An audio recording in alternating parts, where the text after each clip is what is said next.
প্রিয় ছাত্রছাত্রী, আজকে আমি আলোচনা করব এভরি যুক্ত বাক্যগুলোকে কিভাবে নেগেটিভ করতে হয় তা নিয়ে। তোমরা যদি দেখতে পাও বাক্যের মধ্যে এভরি আছে, এভরি আছে, এই ধরনের বাক্যগুলোকে কিভাবে নেগেটিভ করতে হবে। দেখো, বাক্যে এভরি থাকলে এই স্ট্রাকচার অনুযায়ী তোমাদেরকে নেগেটিভ করতে হবে। এভরি এর পরিবর্তে লিখতে হবে দেয়ার ইজ নো। ঠিক এভরি এর পরে যে ওয়ার্ডটা থাকবে এই ওয়ার্ডটা এখানে বসাইবা, তারপর বসাইবা বাট, বাকি অংশ। এই রুলটা ফলো করে তোমরা নেগেটিভ করবা। তাহলে আমরা কি শিখলাম?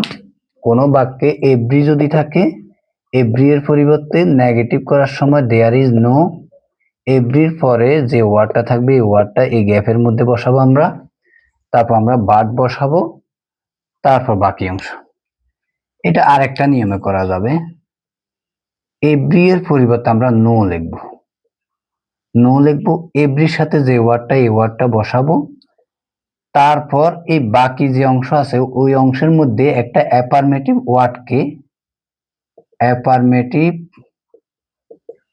ওয়ার্ডকে কি করব আমরা? ওয়ার্ডকে নেগেটিভ ওয়ার্ডে পরিণত করব, নেগেটিভ ওয়ার্ড করব।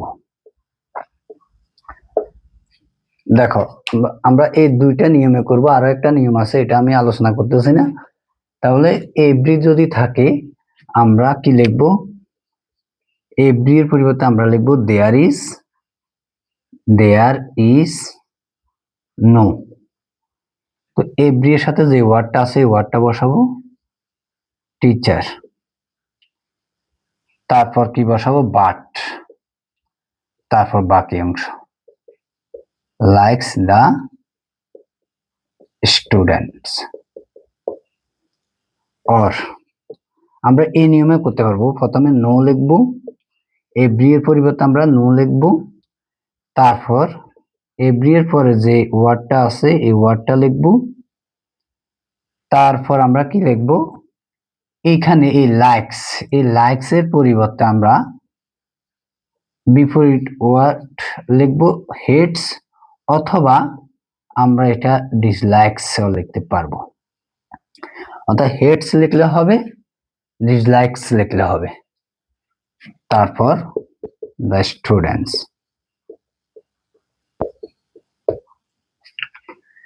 এই দুইটা যে কোনো একটা নিয়মে করলেই হবে। আর এই এভরির পরিবর্তে আমরা কি লিখবো? There is no. এভরির সাথে বডি আছে, এই বডি লিখলাম, নো বডি। তারপর কি লিখবো? বাট, তারপর wants a good result from his child, এভাবে লিখবো।